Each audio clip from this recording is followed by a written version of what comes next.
Look closely at this flame, a tiny, fleeting defiance against the dark.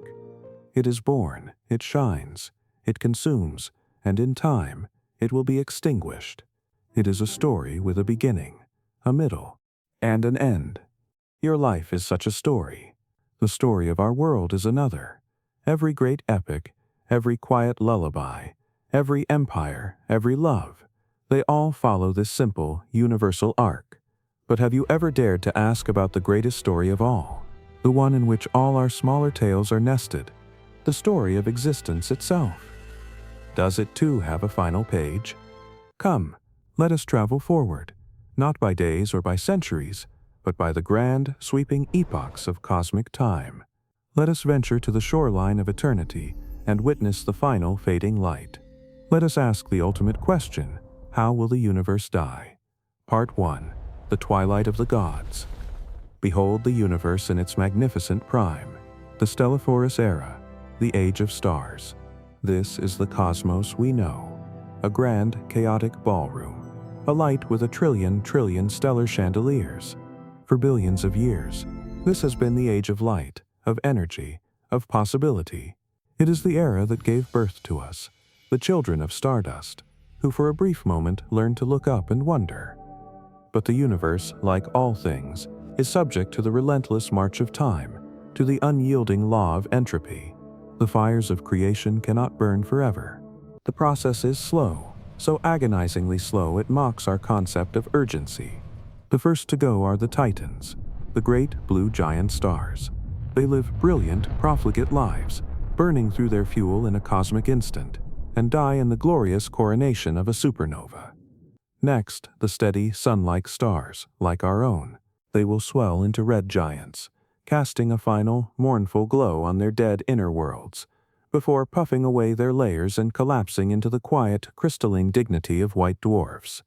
For an age beyond our comprehension, the universe will be dominated by the most frugal of all stars, the red dwarfs. They are the embers of the cosmos, sipping their hydrogen for trillions of years, bathing the aging galaxies in a perpetual crimson twilight. They will be the last witnesses to a universe of light. But even they must eventually fade. Part 2. The Kingdom of Corpus. And then, the light is gone. The last star has flickered out. The universe enters what we call the degenerate era. It is a kingdom of cosmic corpses, adrift in an expanding, ever colder darkness. The new inhabitants are the ghosts of creation. White dwarfs, now cooled into black dwarfs, lightless, city-sized diamonds of degenerate matter. Neutron stars, the crushed hearts of giants, spinning silently in the void. And reigning over this new dark age, the great gravitational monarchs, the black holes. Galaxies themselves will dissolve. The elegant spiral arms, no longer traced by brilliant stars, will unravel. Over eons, their dead stellar remnants will be flung into the intergalactic abyss, or, one by one, be consumed by the supermassive black holes lurking at the galactic cores. The universe becomes a thin, cold, and profoundly lonely soup of scattered, dead things. Matter itself begins to lose its integrity. Some theories suggest that even protons, the very building blocks of atoms, are unstable over immense timescales. They will decay, slowly, atom by atom, until the last black dwarf has evaporated into a cloud of stray particles. The very memory of solid matter will be erased from existence.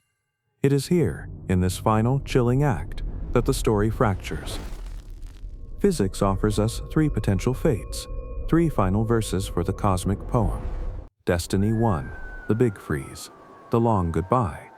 This is the most likely path, the one our current observations favor. It is not an end of fire and fury, but a slow, poetic, and infinitely lonely surrender. This is the universe dying of old age, a final, quiet exhalation. The culprit is entropy. The universe's energy, once concentrated in stars and galaxies, will have spread itself so thin across the expanding void that it becomes useless. The temperature everywhere will approach the absolute zero of thermal equilibrium. There is no more flow, no more change, no more potential. Imagine a stillness that is absolute, a silence that is not merely the absence of sound, but the absence of the possibility of sound. In this cold, dark expanse, the only things of consequence that remain are the black holes. For an age so long it has no name, a Google years, a 1 followed by 100 zeros. They will be the last organized structures in the cosmos, but even they are not eternal. As Stephen Hawking discovered, black holes evaporate. They bleed their mass away in a faint, final whisper of Hawking radiation, the slowest, most protracted process in all of physics. And when the last, most massive black hole has radiated its final particle away, that is the end. There is no more heat, no more motion, no more structure, no more time. For what is time without change? The universe becomes a graveyard without tombstones, a story without a final word, just a vast, cold, and eternal void, a perfect emptiness. Destiny 2, the Big Rip, a violent disintegration. But what if the driving force behind the universe's expansion, dark energy, is more malevolent than we think? If it is a phantom energy that grows stronger over time, the end will be far more dramatic. The expansion would accelerate uncontrollably, becoming a runaway, ravenous force. A few million years before the end, it would overcome the gravity holding galaxies together, flinging their dead stars into the void. As the final moments approach, the rip would intensify. Gravitational bonds would be broken, planets would be torn from their orbits. Then, in the final minutes, the planets and stars themselves would be shredded. In the last fraction of a second, the very fabric of reality would unravel. The forces holding atoms together would fail, and then space-time itself would tear apart. The universe would not just die, it would be unwritten, its every point infinitely distant from every other. An end not of cold silence, but of absolute, violent annihilation. Destiny 3, the Big Crunch, a glimmer of rebirth. There is a third path, a whisper of a different kind of end. What if gravity, that old familiar force, ultimately wins? The expansion could slow, halt, and then reverse. The universe would begin to contract. A great retreat would commence. Galaxies would race towards each other, their light blue shifted and intensifying. The sky would grow brighter and hotter. The universe would become a cosmic furnace, a perfect reversal of the Big Bang. Everything, galaxies, stars, atoms, light, would fall back into a single, infinitely hot, infinitely dense point, a big crunch. And here we stand on the precipice of known physics and peer into philosophy. Is this the ultimate end? Or could it be a big bounce? Could the universe be cyclical, an endless series of expansions and contractions? From the ashes of our cosmos, could another be born? With new laws, new stars, and perhaps new beings who will one day look up at their sky and wonder, as we do now? It is a tantalizing thought that the end is merely the prelude to a new beginning. Conclusion: the meaning of a fleeting moment. A freeze, a rip, a crunch, 3 possible ends to the grandest of all stories. It is easy to feel a profound sense of despair, of futility, in the face of such finality. If the entire cosmos is destined for oblivion, what is the point of anything?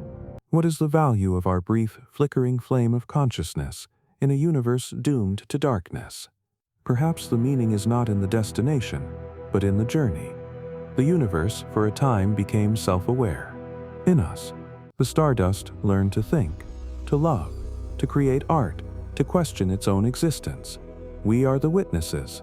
We are the universe's way of experiencing itself. Does a beautiful symphony have less value because you know it will end in silence? Does a human life have less meaning because it is finite? No. The ephemeral nature of these things is precisely what makes them precious. Our cosmic role, then, may not be to last forever, but to see, to understand, and to appreciate the now, to look out at the magnificent, illuminated darkness and feel a sense of profound wonder. The light will fade, the silence will surely come, but we were here. We saw it, we loved it, and in a universe destined for an eternal night, our fleeting moment of awareness was, and is, everything.